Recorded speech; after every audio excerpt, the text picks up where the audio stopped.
જય હિન્દ દોસ્તો. STI prelims જે છે તેમાં કરંટ અફેર્સના સૌથી વધુ પ્રશ્નો પૂછવામાં આવ્યા છે. કેટલા પ્રશ્નો પૂછવામાં આવ્યા છે, કયા ટોપિકમાંથી પૂછવામાં આવે છે અને શું તેની કટ ઓફ પર અસર પડશે, ડિસ્કસ કરીશું વિડીયોના એન્ડમાં. હું તમને જણાવીશ કે આવનારી જે આસિસ્ટન્ટ મેનેજરની એક્ઝામ છે, જીપીએસસી ક્લાસ 1-2ની એક્ઝામ છે તથા સીસી ગ્રુપ બી મેન્સની એક્ઝામ છે અથવા પોલીસ ભરતી બોર્ડની એક્ઝામ છે, તમામ એક્ઝામ કે જેમાં કરંટ અફેર પૂછવામાં આવે છે તેના માટે અગત્યના ટોપિક્સ જે છે કયા કયા છે વન બાય વન ડિસ્કસ કરીશું. તેની પહેલાં દરેક મિત્રોનો ખૂબ ખૂબ આભાર. અગાઉના વિડીયોમાં કમેન્ટ્સ કર્યું હતું તેમને. એસટીઆઈ પ્રિલિમ્સ જે છે તેના કરંટ અફેરનું આપણે એનાલિસિસ કરીશું. કમ્પ્લીટલી હસમુખ સરની પેટર્ન ઉપર તૈયાર કરવામાં આવેલી આ એક્ઝામ. કરંટ અફેરના જે છે 40 પ્રશ્નો પૂછવામાં આવ્યા હતા. ઇનડાયરેક્ટલી કહીએ તો 50 પ્રશ્નો હતા. 50 પ્રશ્નો કેવી રીતે હતા એની ડિસ્કશન વિડીયોમાં આપણે કરવાના છીએ. પેપરનું લેવલ જે છે તે મોડરેટ કહી શકાય છે. હાર્ડ નહીં, ઇઝી પણ નહીં, પરંતુ વચ્ચેનો મધ્યમ માર્ક મોડરેટ કહી શકાય છે. વન લાઇનરના સાપેક્ષમાં સ્ટેટમેન્ટ જે છે વધારે હતા. ઓલમોસ્ટ 92 જેટલા સ્ટેટમેન્ટ હતા, વિધાનવાળા પ્રશ્નો હતા. રાઈટ, એટલે એવું કહી શકાય કે લમસમ 50% જેટલું પેપર જે છે તે સ્ટેટમેન્ટ આધારિત હતું. કેટલા મહિનાનું કરંટ અફેર પૂછવામાં આવ્યું હતું તે વિડીયોના એન્ડમાં ડિસ્કસ કરીશું. સૌથી પહેલાં એનાલાઇઝ કરીએ. કરંટ અફેર્સ જે છે આવનારી તમામ એક્ઝામ માટે મહત્ત્વનું છે, એટલે કરંટ અફેરની ડિસ્કશન પણ સાથે કરીશું. જો તમને ખ્યાલ હશે કે પેપરની અંદર જે છે અગત્યના મહાનુભાવો જે છે તેના પ્રશ્નો પૂછવામાં આવ્યા હતા, જેમ કે સુભાષચંદ્ર બોઝ, સરદાર પટેલ, ગાંધીજી, જવાહરલાલ નહેરુ. આની સાથે દાદાભાઈ નવરોજી 199મી જન્મજયંતિ હતી. રાઈટ, તો આ ઓલરેડી ન્યૂઝમાં હતા મહાનુભાવો જેમના પ્રશ્નો જે છે પૂછવામાં આવ્યા હતા. રાઈટ, તો અલગ અલગ મહાનુભાવોના પ્રશ્નો પૂછવામાં હતા જે ન્યૂઝમાં હતા, પ્લસ આપણા સિલેબસમાં પણ હતા. તો તમે આમ જુઓ તો કરંટમાં પણ કન્સિડર કરી શકો જો કોઈએ કવર કર્યું હોય તો. બાકી સિલેબસનો તો ભાગ હતો જ. પછી ઘણા બધા કોન્ટ્રોવર્શિયલ ક્વેશ્ચન છે. કોન્ટ્રોવર્શિયલ ક્વેશ્ચનનો મતલબ કે તેનો જવાબ નક્કી કરી શકાતો નથી. રાઈટ, જેમ કે અહીંયા કીધું છે ઇકોનોમીનું પુસ્તક છે. ઘણી જગ્યાએ એવું જણાવાયું છે કે તે રાજ્ય વ્યવસ્થા જે છે, રાજ્ય વ્યવસ્થાનું પુસ્તક છે. તો હવે માન્ય શું રાખે છે એ પ્રોવિઝનલ આન્સર કી પરથી નક્કી થશે. રાઈટ, વાંધા અરજી કર્યા બાદ ફાઇનલ આન્સર કી આવે છે, જેના પરથી જ જે છે કટ ઓફ નક્કી કરવામાં આવતું હોય છે. એટલે કે કટ ઓફનો માર્ક જે છે ઘણો દૂર છે. હજુ તો પ્રોવિઝનલ આન્સર કી પણ નથી આવી, જે જાન્યુઆરીના ફર્સ્ટ વીકમાં આવનાર છે. તો આ જે છે ઓફિશિયલ આન્સરો નથી. આ બધા પ્રશ્નોની અંદર જે છે વિસંગતતા ઊભી થઈ રહી છે. રાઈટ, અને આવા ઘણા બધા ઓલમોસ્ટ મેં 9 થી 10 પ્રશ્નો સ્પોટ કર્યા કે જેની અંદર જે છે વાંધા અરજી કરી શકાય છે અને જેની અંદર આમ ભૂલ જે છે જોઈ શકીએ છીએ આપણે. તો આપણે વાત કરીશું જીપીએસસી એક્સપ્રેસ જે છે તેમાંથી કરંટ અફેરના 30 પ્રશ્નો, તેનું ટોપિક વાઇઝ એનાલિસિસ. સૌથી પહેલાં અહીંયા કીધું છે બિરસા મુંડાના વિધાન ચકાસો. તો અહીંયા તમે જોઈ શકો છો ન્યૂઝમાં છે આદિવાસી ગૌરવ દિવસ, જે બિરસા મુંડા જે છે તેમની જન્મ જયંતિ હતી. રાઈટ,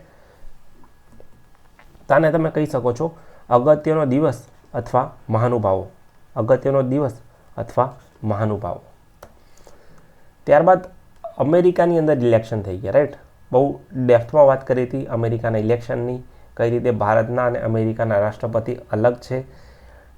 પીડીએફમાં પણ આપવામાં આવ્યું હતું, વિડીયોમાં પણ ડિસ્કશન કરી હતી આપણે બ્રીફલી ડોનાલ્ડ ટ્રમ્પ વિશે. ઇનફેક્ટ જે લેક્ચરની પહેલી સ્લાઇડ હતી તેમાં જ જે છે ડોનાલ્ડ ટ્રમ્પે કહી દીધું હતું વિલ બી સીઈંગ, હું તમને જોઈ લઈશ. રાઈટ, તો એક આ એક્સપેક્ટેડ ક્વેશ્ચન હતો ડોનાલ્ડ ટ્રમ્પનો. એકના બદલે 2 ક્વેશ્ચન પૂછી લેવામાં આવ્યા, વિચ ઇઝ ગુડ.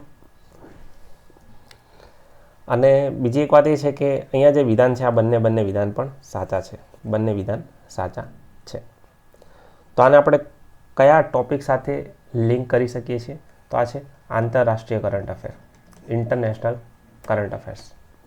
ત્યારબાદ છે યોજના સ્કીમનો પ્રશ્ન. Micro unit development refinance agency, જેની આપણે ડિસ્કશન કરી હતી. રાઈટ, યોજનાની જે છે પીડીએફ પણ આપવામાં આવી હતી. આ લેક્ચરમાં તમે જોયું પણ થશે. જીએસટી અને જીએસટી કાઉન્સિલ એમ બે અને બીજો એક કરોને મર્જ કરવામાં આવ્યો, ટેક્સ મર્જ, એટલે ટેક્સના 3 સવાલો પૂછવામાં હતા, 3 સવાલો, રાઈટ. ટેક્સેશન જે છે તેમાંથી 3 સવાલો હતા, જેમાંથી 3 જે છે જીએસટી સાથે સંકળાયેલા હતા. રિસેન્ટલી જીએસટી કાઉન્સિલની મિટિંગ થઈ હતી. જીએસટી કાઉન્સિલની મિટિંગની અંદર આપણે વાત કરી હતી પોપકોર્નની, રાઈટ. કેરેમેલ પોપકોર્ન અને નોર્મલ પોપકોર્ન ઉપર અલગ અલગ જીએસટી લગાવવામાં આવશે, સો ઓન સો ફોર્થ. તો બસ એનું કમ્પોઝિશન જે છે તેની અહીંયા વાત કરવામાં આવી હતી. તો જીએસટી કાઉન્સિલનો પ્રશ્ન, ટેક્સેશનનો પ્રશ્ન અથવા સંસ્થામાં રહેલી, ન્યૂઝમાં રહેલી સંસ્થાનો પ્રશ્ન, એ રીતનો ટોપિક કહી શકાય. ફરી એકવાર ગવર્મેન્ટ સ્કીમ એટલે કે યોજના આ છે ગતિશક્તિ માસ્ટર પ્લાન, જેની ડિસ્કશન થઈ ચૂકી હતી. નમો ડ્રોન દીદી સમાચારમાં વારંવાર જોવા મળે છે. નમો ડ્રોન દીદી આવનારી બધી એક્ઝામ માટે ઇમ્પોર્ટન્ટ છે. મેં તમને એટલું કીધું હતું, નમો ડ્રોન દીદી કીવર્ડ છે self help group, self help group, that's it. બસ એક કીવર્ડ જ આપ્યો હતો, કોઈ જ ઘણી બધી વાતો, ઘણી બધી ડિસ્કશન નહીં, just a keyword. Simply question, keyword, solve, એક માર્ક આવી ગયો, રાઈટ. બની શકે તો હંમેશા આ રીતની અપ્રોચ જે છે, આ રીતની અપ્રોચ સાથે ઇન્ફોગ્રાફિક્સ તમને મળતા રહેશે. તમને ટેલિગ્રામ અને યુટ્યુબ પર આ રીતના વિડીયોઝ પણ મળી રહેશે. પરંતુ એના માટે તમારે ટેલિગ્રામ ચેનલ જોઈન કરવી પડશે, જેની લિંક નીચે કમેન્ટ સેક્શનમાં છે, અને વિડીયોઝ માટે સબસ્ક્રાઈબ કરવું પડશે યુટ્યુબ ચેનલને. પ્રોબા 3 ઘણા સમયથી ન્યૂઝમાં હતું. Science and technology current affairs જે છે તેનો આ પ્રશ્ન છે. પ્રોબા 3 કોનું હતું? ESAનું મિશન હતું, ESA. પછી સાયન્સ એન્ડ ટેકનોલોજીમાં બીજો એક પ્રશ્ન પૂછવામાં આવ્યો હતો, જીસેટનો પ્રશ્ન, કે જેને કેપ કાર્નિવલથી લોન્ચ કરવામાં આવ્યું હતું. કેપ કાર્નિવલથી કોણે કર્યું હતું? સ્પેસએક્સ, એલન મસ્કની આ કંપની છે, રાઈટ. ત્યારબાદ પ્રાઇમ મિનિસ્ટરને મળેલા અલગ અલગ ઓનર્સ સન્માનો જે છે તેનો પ્રશ્ન હતો. આ તો પ્રોમિસિંગ ક્વેશ્ચન હતો કે આ ઇજિપ્તની સૌથી લાંબી નદી જે છે નાઇલ છે. Order of the Nile prime મિનિસ્ટરને એનાયત કરવામાં આવ્યો હતો. હવે જો કન્ફ્યુઝિંગ કેવી રીતનું છે હું તમને જણાવું છું. ઇજિપ્ત, તો ઇજિપ્ત સાથે લિંક થાય છે. ફતેહ અલ સીસી ત્યાંના પ્રમુખ છે અને આ આરબ વિસ્તાર છે, રાઈટ. તો આ ત્રણે જે છે નજીકના ઓપ્શન છે. ટ્રિકી ક્વેશ્ચન હતો. G20 પર G20 યાદ રાખવાની ટ્રીક જે છે એક વિડીયો અવેલેબલ છે, આ વિડીયો ખાસ જોઈ લેજો. G20 દેશો જે છે યાદ રાખવાની ટ્રીક. G20નું સંમેલન થયું હતું, જેની અંદર બ્રાઝિલે અધ્યક્ષતા કરી. બ્રાઝિલના PM લુલાએ વર્લ્ડ ગ્લોબલ હંગર સામે લડવા માટે એક અલાયન્સ લોન્ચ કર્યું, રાઈટ. તો એ રીતની આપણે ડિસ્કશન કરી હતી. બ્રાઝિલ હાલમાં હોસ્ટ છે. નેક્સ્ટ હોસ્ટ છે આફ્રિકા. બ્રાઝિલની પહેલાં હતું ઇન્ડિયા. તો ઇન્ડિયા, બ્રાઝિલ અને આફ્રિકા 3 દેશો સાથે મળીને કહેવાય છે G20 ટ્રોયકા. અપોઇન્ટમેન્ટ, નિયુક્તિ, કમ્પ્ટ્રોલર એન્ડ ઓડિટર જનરલ સંજય મૂર્તિ. બીજા 2 ઇમ્પોર્ટન્ટ નામ પણ યાદ રાખો. સંજય મલ્હોત્રા RBIના ગવર્નર બન્યા છે. સંજીવ ખન્ના ચીફ જસ્ટિસ બન્યા છે રિસેન્ટલી. અહીં તમે જોઈ શકો છો GSAT-20, જેનું બીજું નામ છે GSAT-N2. તો ફાલ્કન 9 રોકેટ લોન્ચર હતું. GTO ઓર્બિટ હતી અને સ્પેસએક્સ દ્વારા કેપ કાર્નિવલથી લોન્ચ કરવામાં આવ્યું હતું, રાઈટ. તો આ સ્માર્ટ સિટીઝ મિશન સાથે સંકળાયેલું છે. આની અંદર જ ધ્યાનથી તમે વાંચો કે આ સ્માર્ટ સિટી પેપરમાં ક્યાંય જોવા મળ્યું હતું. યસ, સ્માર્ટ સિટી જે છે તેનો અમલ અથવા તે કયા મંત્રાલય અંતર્ગત આવે છે? તો તે આવે છે શહેરી વિકાસ મંત્રાલય, અર્બન ડેવલપમેન્ટ મિનિસ્ટ્રી, બરાબર. તો આ શહેરી વિકાસ મંત્રાલય સ્માર્ટ સિટીઝ મિશન. હવે તમને યાદ આવશે કે આ સ્માર્ટ સિટી મિશન તો યોજના છે, જેની અંદર આપણે મુદ્રાની પણ વાત કરી હતી. મુદ્રામાં આનો મતલબ હતો રીફાઇનાન્સ, રાઈટ. તો આ જો આ રીતનું લિંક જે છે કરવું જરૂરી છે, ટોપિકને લિંક કરવું જરૂરી છે. ત્યારબાદ બેક ટુ બેક 2 ક્વેશ્ચન જે છે સુપર કોમ્પ્યુટરના હતા, કે આ પરમ સુપર કોમ્પ્યુટર કોણે વિકસાવ્યું અને આ પરમ સુપર કોમ્પ્યુટર જે છે તેની ટેકનોલોજી કઈ છે? તો વિકસાવ્યું હતું CDEC અને ટેકનોલોજી છે high performance computing, right. Recently prime મિનિસ્ટરે પરમ રુદ્ર જે છે લોન્ચ કર્યું છે. પરમ રુદ્ર એ લોકોએ ભારતનું ફર્સ્ટ એવર સુપર કોમ્પ્યુટર જે છે પરમ, તેનો પ્રશ્ન પૂછ્યો છે. રાઈટ. જો પરમ હોય, પરમ રુદ્ર હોય, પણ પરમ સિરીઝ હોય, સીડેક જ તૈયાર કરશે. રાઈટ. આ 3 છે તો 3 જગ્યાના નામ પણ યાદ રાખવા જરૂરી હતા. આગળ વધી જઈએ. ક્વેશ્ચન અહીંયા રિપીટ થઈ રહ્યો છે, જસ્ટ યાદ રાખવાનું છે. અને આપણે PDF અને વિડીયોમાં બ્રીફલી ડિસ્કસ કરી ચૂક્યા હતા. રાઈટ, બ્રીફલી ડિસ્કસ કરી ચૂક્યા હતા. હવે આ ક્વેશ્ચન જે છે આને કહી શકીએ કે આ એક ઓલ્ડ ક્વેશ્ચન છે બટ ગોલ્ડ ક્વેશ્ચન છે. રાઈટ, ઓજી ક્વેશ્ચન કહીશું આપણે આને શોર્ટમાં, ઓજી ક્વેશ્ચન. કે 2024ની અંદર ભારત રત્ન અને ગુજરાતની અંદર જે છે પદ્મભૂષણનો પ્રશ્ન પૂછવામાં આવ્યો હતો. ડૉક્ટર તેજસ પટેલ. રાઈટ, ભારત રત્ન, પદ્મભૂષણ એટલે કે એવોર્ડ્સ એન્ડ ઓનર્સના 2 પ્રશ્નો હતા. મરણોત્તર એટલે કે પોસ્ટહ્યુમસલી જે છે આપવામાં કોને આવ્યો છે? બિહારના 2 times chief minister Karpoori Thakur. Right. ભારત રત્નની શરૂઆત ક્યારે થઈ હતી?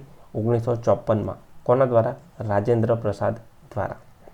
વધુમાં વધુ કેટલા ભારત રત્ન અપાઈ શકે? તો એક વર્ષમાં વધુમાં વધુ 3 અપાઈ શકે. 3 આપી શકાય છે. જો તમે ટેલિગ્રામ ચેનલ રેગ્યુલરલી ફોલો કરતા હોય તો this is the 3rd time, ત્રીજી વાર રાષ્ટ્રીય ફિલ્મ પુરસ્કારને લઈને કોઈ પોસ્ટ મૂકવામાં આવી છે. અગાઉ જે છે ઓનલી માનસી પરીખની પોસ્ટ હતી, ત્યારબાદ જે છે અલગ અલગ લિસ્ટ આપવામાં આવી હતી, અને અત્યારે રિસેન્ટલી એક્ઝામના 3 કે 4 દિવસ પહેલાં 70મો ફિલ્મ પુરસ્કાર જે છે ફરી એકવાર મેન્શન કર્યો છે. રાઈટ. હવે આ ક્વેશ્ચનની અંદર કોન્ટ્રોવર્સી એ છે કે પહેલું વિધાન તો સાચું છે, બીજા વિધાનમાં જે છે અહીં સુધી તો બરાબર હતું કે સામાજિક પર્યાવરણીય મૂલ્યો જે છે ઉજાગર કરે છે, પરંતુ તેને શ્રેષ્ઠ ફીચર ફિલ્મનો દરજ્જો મળ્યો છે કે નહીં તે જોવાનું છે. કારણ કે શ્રેષ્ઠ ફીચર ફિલ્મ જે છે તે ઉત્તમ છે. એટલે મૂવી જે છે, મૂવીને એવોર્ડ નથી મળ્યો, મૂવીના એક્ટ્રેસ જે છે માનસી પારેખ તેમને મળ્યો છે. તો જોઈએ હવે પ્રોવિઝનલ આન્સર કી મુજબ જે છે જવાબ કાં તો ફક્ત 1 અને 2 આવવો જોઈએ. રાઈટ, બીજો તો કોઈ આન્સર બનતો નથી. હવે માન્ય રાખે છે કે નહીં એ આયોગ ઉપર નિર્ધારિત રહેશે. રાજ્ય માતાનો દરજ્જો ગાયને આપ્યો છે મહારાષ્ટ્રે દરજ્જો આપી દીધો છે. ત્યાર આ જે ટોપિક છે તેને સ્ટેટ કરંટ અફેરમાં રાખીશું આપણે. સ્ટેટ રાષ્ટ્રીય. Green world environment award coal ઇન્ડિયાને થેલેસેમિયા માટે મળ્યો. કોલ ઇન્ડિયાને ગ્રીન વર્લ્ડ એવોર્ડ મળ્યો. રાઈટ. ડીજી યાત્રા બહુ એક પ્રોમિનન્ટ ઇનિશિયેટિવ છે જે છે બાયોમેટ્રિક ઉપર કામ કરે છે. બાયોમેટ્રિક ઉપર કયા ટોપિકમાં આને રાખીશું આપણે? આ છે science and technology. Science and ટેકનોલોજીમાં ગવર્મેન્ટ ઇનિશિયેટિવ. હવે જો શ્યામજી કૃષ્ણ વર્માનો ક્વેશ્ચન જે છે તમે સ્ટેટિક કહી શકો છો કે ઇતિહાસના સિલેબસમાંથી એક ટોપિક લીધો છે, પરંતુ રિસેન્ટલી જે છે તેમની 95મી જન્મ જયંતિ નિમિત્તે પ્રાઇમ મિનિસ્ટરે શ્રદ્ધાંજલિ આપી હતી. રાઈટ. તો તેમની જે સંસ્થા છે ઇન્ડિયા હાઉસ, એની પણ અહીંયા વાત થઈ રહી છે. અને તેઓ આર્ય સમાજ સાથે સંકળાયેલા ન હતા, તેઓ બોમ્બે આર્ય સમાજ સાથે સંકળાયેલા હતા. રાઈટ. એટલે કે 1 and 2 જ અહીંયા આન્સર બની રહ્યો છે, ઓનલી 1 and 2. તો શ્યામજી કૃષ્ણ વર્મા એમ જુઓ તો સ્ટેટિક જીકેનો પાર્ટ છે, અને એમ જુઓ અને બહુ સારી રીતે એનાલિસિસ કર્યું હોય તો તે કરંટ અફેરનો પણ પાર્ટ્સ છે. રાઈટ. ક્યાં કવર કરવામાં આવ્યું હતું? બેઝિકલી આ જે છે તે સુપર કરંટ અફેરની PDF છે. સુપર કરંટ અફેર છે તે ઘણા બધા PDF અને વિડીયોઝ જે છે તે એપ ઉપર અવેલેબલ છે. સ્પોર્ટ્સ કરંટ અફેરમાં કીધું છે કે ભારતની મહિલા હોકી ટીમે કોને હરાવી દીધું છે? તો ભારતની મહિલા હોકી ટીમે ચીનને હરાવી દીધું છે. નેક્સ્ટ, વૈજ્ઞાનિકોનું અથવા મહાનુભાવનું વિજ્ઞાનના ક્ષેત્રે પ્રદાન. સિલેબસની વાત કરી. અને બીજું science and technology current affairs. કેવી રીતે? તાજેતરમાં વિક્રમ સારાભાઈ જે છે તેમની 105મી જન્મ જયંતિની ઉજવણી કરવામાં આવી. ઘણી બધી સંસ્થાઓ તેમને સ્થાપી, જેમ કે PRL અને ISRO છે. અહીંયા ISRO અને PRL તો કામ થઈ ગયું હતું. હવે IIM અમદાવાદ જે છે એક મેજેસ્ટિક બિલ્ડિંગ છે, મેનેજમેન્ટ સાથે સંકળાયેલું છે, જે કસ્તુરભાઈ લાલભાઈ જે છે તેમના અને વિક્રમ સારાભાઈના પ્રયત્નોથી તૈયાર કરવામાં આવ્યું છે. IIM Ahmedabad, right. અને તેની ડિઝાઇન કોણે તૈયાર કરી હતી? તેની ડિઝાઇન લુઈ કાન દ્વારા તૈયાર કરવામાં આવી હતી. આર્કિટેક્ટ હતા. સ્માર્ટ સિટીઝ મિશન તમને યાદ આવશે, GSET N2 અથવા 20. કયું મંત્રાલય? શહેરી અને આવાસ બાબતોનું મંત્રાલય.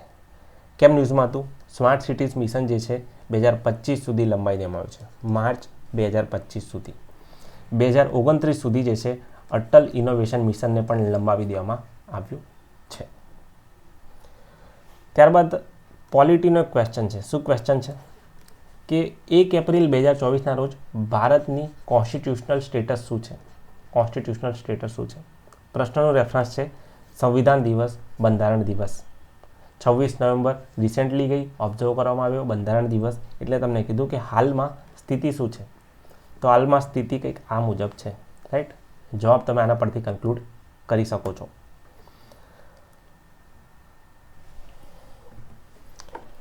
ફરી એકવાર ક્વેશ્ચન એ જ છે, બટ અહીંયા એક ઇન્ફોગ્રાફિક જે છે તેમાં કવર કરવામાં આવ્યો છે. અગાઉ જે છે PDFમાં કવર કરવામાં આવ્યો હતો, તો જસ્ટ એને રિવાઇઝ કરવામાં આવ્યો છે. પર્યટન દીદી પર્યટન મંત્રાલય દ્વારા, પર્યટન દીદી પર્યટન મિત્ર પર્યટન મંત્રાલય દ્વારા. હવે આ સ્મૃતિવન જે છે એક કોન્ટ્રોવર્સિયલ ક્વેશ્ચન છે. કેવી રીતે? કારણ કે સૌથી મોટું મિયાવાકી જંગલ છે અને 2001ના ભૂકંપના ભોગ બનેલા લોકો સાથે પણ સંકળાયેલું છે, રાઈટ. પરંતુ વિશ્વનું સૌથી મોટું મ્યુઝિયમ નથી તે. વિશ્વનું સૌથી મોટું મ્યુઝિયમ નથી. એટલે કદાચ આ તો કેન્સલ આઉટ થઈ જશે. અહીંયા જવાબ એ આવવો જોઈએ, રાઈટ. જવાબ એ આવવો જોઈએ. જોવાનું રહેશે કે પ્રોવિઝનલ આન્સર કી જે છે જવાબ શું આપે છે, એ કાં તો બી. કેમ ન્યૂઝમાં હતું? ન્યૂઝમાં એટલે તો કારણ કે યુનેસ્કો દ્વારા જે છે પ્રિક્સ વર્સેલ્સ એવોર્ડ જે છે ભુજના સ્મૃતિવનને આપવામાં આવ્યો છે. See as I said Dadabhai Naoroji જે છે 199મી જન્મ જયંતિ હતી, જેના કારણે ન્યૂઝમાં હતા. તેમને grand old man of India તરીકે ઓળખવામાં આવે છે. તેમનો પ્રશ્ન પૂછવામાં આવ્યો. પ્રશ્ન શું પૂછવામાં આવ્યો હતો? તો તે અહીંયા દર્શાવવામાં આવ્યું છે. એરો કર્યું હશે એ તમારે ખાસ જોવાનું રહેશે. બ્રિટિશ સંસદના પ્રથમ ભારતીય સભ્ય બન્યા. અહીંયા તમે જોઈ શકો છો. 1886 કલકત્તા અને 1893 લાહોર અને 1906 કલકત્તા, રાઈટ. જો યર સુધી સાચા છે, તો દાદાભાઈ નવરોજી બધા જ વિધાનો સાચા છે. ડ્રેન થિયરી આપી હતી કે કઈ રીતે અંગ્રેજો જે છે ભારતીયોનું આર્થિક શોષણ કરે છે અને નેશનલ ઇન્કમ જે છે રાષ્ટ્રીય આવક 20 રૂપિયા કેલ્ક્યુલેટ કરી આપી હતી, રાઈટ. પૂરી યાદ રાખો. Poverty and unBritish rule in India. અગર તમે PYQ હેક્સ એપ ઉપર PYQ હેક્સના વિડીયો જોયા હોય તો તમને યાદ હશે. પૂરીનું આખું નામ છે poverty unBritish rule in India, Dadabhai નવરોજીની પુસ્તક. રિપીટ થયું છે, જસ્ટ અહીંયા તમને બતાવવામાં આવ્યું છે કે વિડીયોમાં પણ મેન્શન કરવામાં આવ્યું હતું. કરતારપુર સાહિબ કોરિડોર. હવે દોસ્તો અહીંયા ન્યૂઝ જે છે ખૂબ જ ડેપ્થમાં પેપર સેટર દ્વારા એનાલાઇઝ કરીને પોસ્ટ કરવામાં આવી છે. ન્યૂઝમાં હતું કરતારપુર કોરિડોર કે જેને 2029 સુધી લંબાવવામાં આવ્યું છે. તેની અંદર જ બીજો એક ટોપિક હતો કે ભારતે રિક્વેસ્ટ કરી છે કે ભાઈ આ $20 જે છે યાત્રાળુ જોડે ચાર્જ ન કરો. પાકિસ્તાનને કીધું છે, રાઈટ. તો આ રિલિજિયસ મામલો હતો એટલે ભારતે રિક્વેસ્ટ કરી છે. આના પર કોઈ પ્રેશરાઇઝ કરવામાં આવી શકાય તેવી સ્થિતિ નથી, રાઈટ.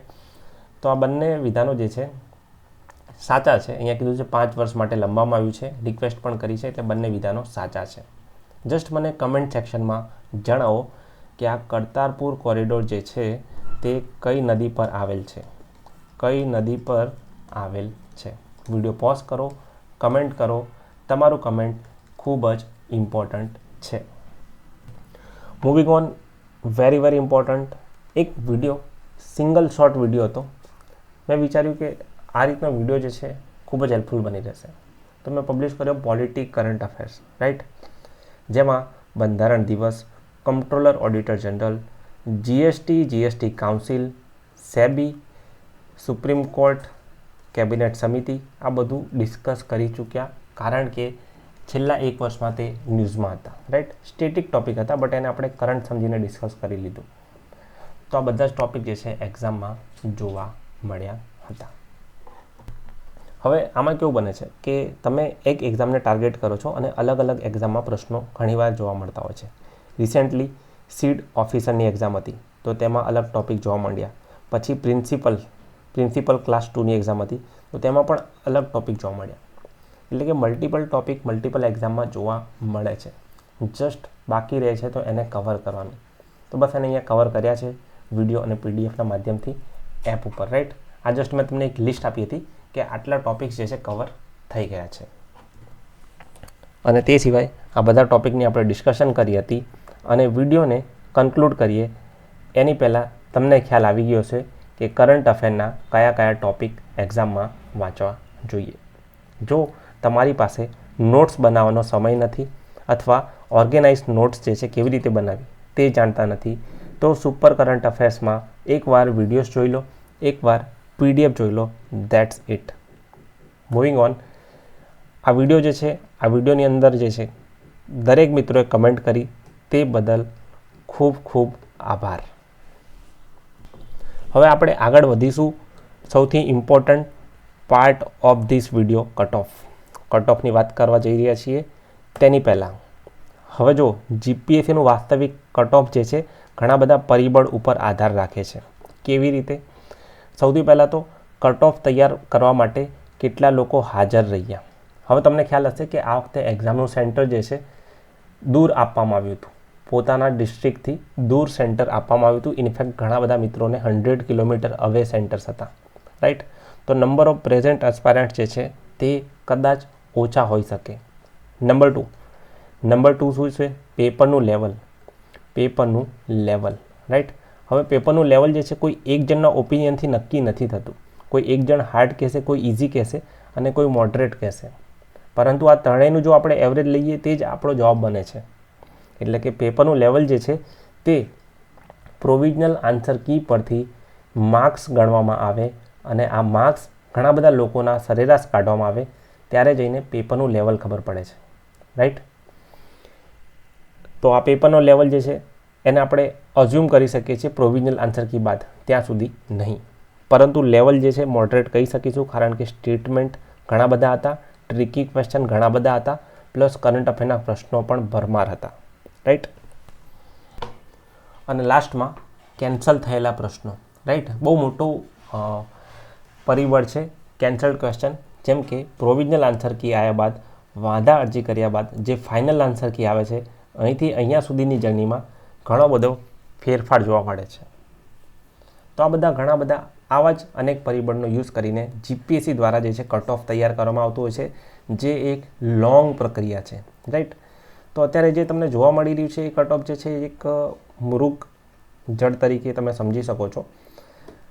જો તમે એસટીઆઈ મેન્સ અથવા કોઈપણ મેન્સની તૈયારી કરતા હોય તો 50% to 60% પ્લસ સ્કોર જો તમારો થતો હોય પેપરના કુલ માર્ક્સના 50 થી 60% કરતાં વધારે, તો તમારે તે પરીક્ષાની મેન્સની તૈયારી શરૂ કરી દેવી જોઈએ. કન્ક્લુઝન ઇઝ કે ડેટા વગર, કોઈપણ રીતના ડેટા વગર કટ ઓફ ક્યારેય જાહેર કરી ન શકાય, રાઈટ.